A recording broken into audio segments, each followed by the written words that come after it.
नमस्कार. आज आपण डीम कन्व्हेन्स या विषयावरती बोलत आहोत. लास्ट वीकला आपण कन्व्हेन्स हा महत्त्वाचा विषय घेतला. कन्व्हेन्सचा दुसरा पार्ट आहे डीम कन्व्हेन्स.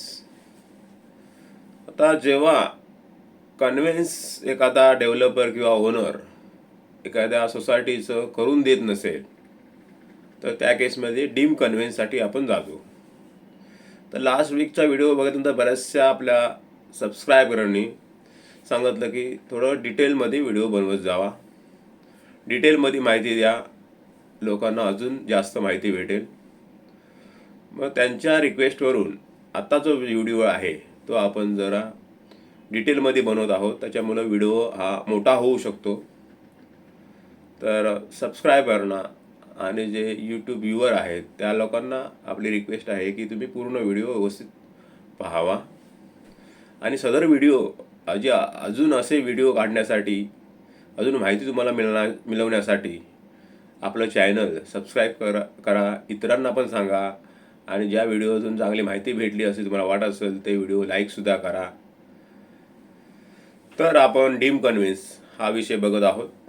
डीम कन्व्हेन्स हा असा विषय आहे की बरेचसे डेव्हलपर आणि ओनर्स आपण सोसायटी बांधल्यानंतर, सोसायटीची बिल्डिंग पूर्ण झाल्यानंतर, त्याचा ओशी आल्यानंतर, रजिस्ट्रेशन झाल्यानंतर बिल्डर किंवा डेव्हलपरने विदिन 60 डेज किंवा 6 मंथमध्ये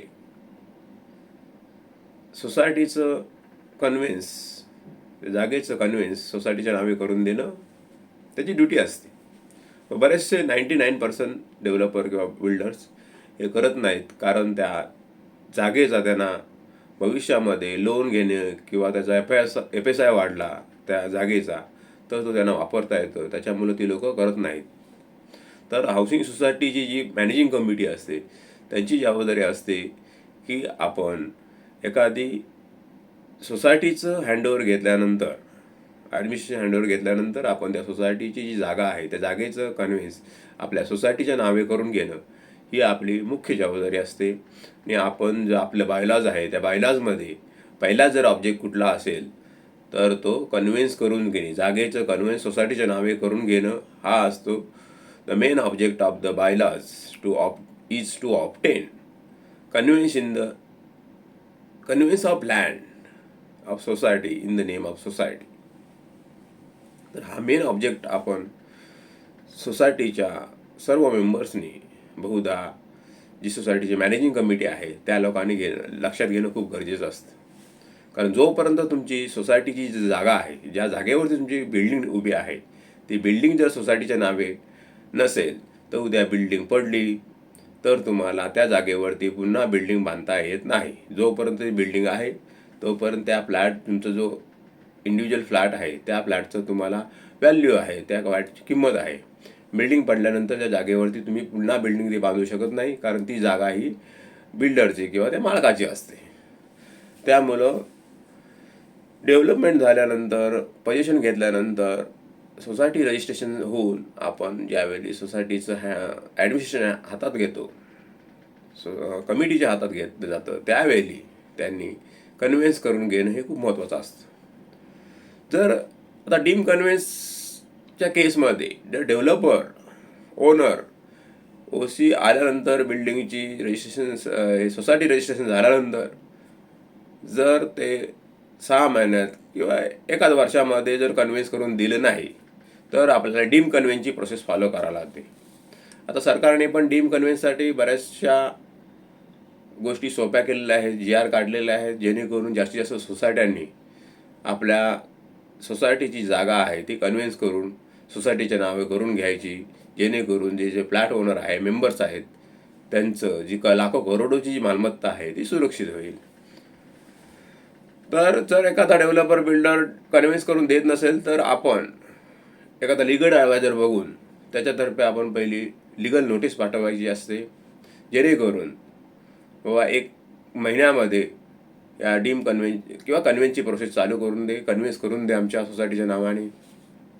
जर नोटीस मिळूनही जर डेव्हलपर किंवा ओनर जर ती कन्व्हेन्स करून देत नसेल सोसायटीच्या नावाने तर त्या केसमध्ये नोटीसची कॉपी आणि इतर सर्व डॉक्युमेंट आहेत, CCOC, रजिस्ट्रेशन सर्टिफिकेट, हे सर्व डॉक्युमेंट एकत्र करून प्लान असेल, 7/12ची कॉपी असेल, कारण 7/12च्या कॉपीमध्ये जेवढी लोकांची नावं आहेत त्या सर्वांना आपण नोटीस पाठवावी लागते.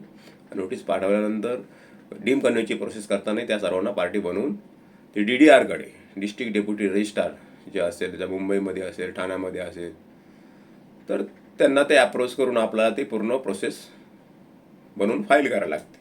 ते एकदा फाईल केल्यानंतर मग त्याच्यानंतर नोटीस इश्यू होतात.